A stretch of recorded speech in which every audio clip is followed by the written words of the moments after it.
Hi friends, welcome to FM குட்டீஸ். இன்றைக்கி நம்ம சென்னா மசாலா எப்படி செய்கிறதுன்னு பார்க்கலாம். 200 கிராம் சென்னாவை நல்லா ஊற வச்சு அது குக்கரில் 2-3 விசிலுக்கு வேக விடலாம். 2-3 விசில் வந்துட்ட பிறகு இப்போ சென்னா எப்படி வெந்திருக்குன்னு பார்க்கலாம்.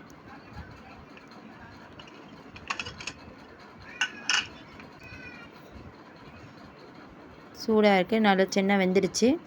அது தாளிக்க லவங்கம், பட்டை, ஏலக்காய் 1, நறுக்கி வச்ச வெங்காயம் 2, தக்காளி 2, மிளகாய், பச்சை மிளகாய், மல்லி இலை, கருவேப்பிலை தாளிக்க எடுத்துக்கலாம்.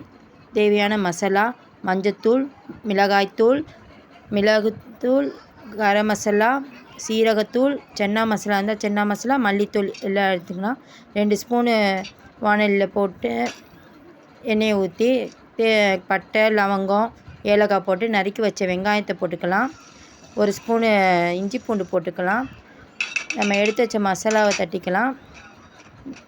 நல்லா வதக்கிட்டு கண்ணாடி பதம் வந்துட்ட பிறகு கொஞ்சம் வேகத்துக்காண்டி கொஞ்சம் தண்ணி ஊற்றிக்கலாம்.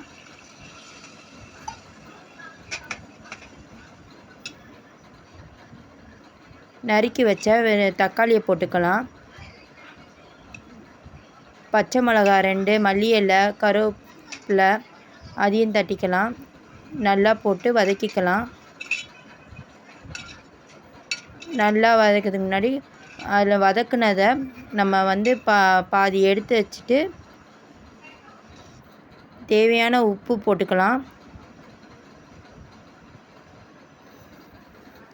Chilli sauce 2 spoon, soya sauce 1 spoon, vinegar 2 spoon, tomato ketchup 2 spoon, வதக்கி வச்சது கொஞ்சம் எடுத்து சென்னாவும் கொஞ்சம் எடுத்து, எனக்கு சென்னா கொஞ்சம் கட்டியாக வேண்டதுக்காண்டி நம்ம இந்த மசாலா ரெடி பண்ணிக்கலாம். வதக்கி வச்சதையும் கொஞ்சம் சென்னாவை எடுத்து நல்லா அரைச்சி மையாக அரைச்சிட்ட பிறகு இப்படி வரும். அதை நம்ம மீதி வதக்கி வச்சுருக்கிறத மிக்ஸ் பண்ணிக்கலாம். நல்லா கொஞ்சம் தண்ணி ஊற்றி மிக்ஸ் பண்ணிக்கிட்ட பிறகு கொஞ்சம் மீதி இருக்க சென்னாவையும் அந்த குக்கரில் உள்ள தண்ணி கீழே ஊற்றிடாதீங்க, அதில் சத்து அதிகமாக இருக்குது. அந்த தண்ணியே போதுமானது தான் இதுக்கு. நல்லா இதை கொதிக்கிற விடணும். ஏன்னா கொதிச்சாதான் மசாலா ஸ்மெல் போகும். நல்லா கொதிச்சிச்சு பாருங்கள். கொதிச்சோடனே ரெடி ஆயிரும். ரெடி ஆகிட்டு சர்வ் பண்ணலாம். இது சப்பாத்தி,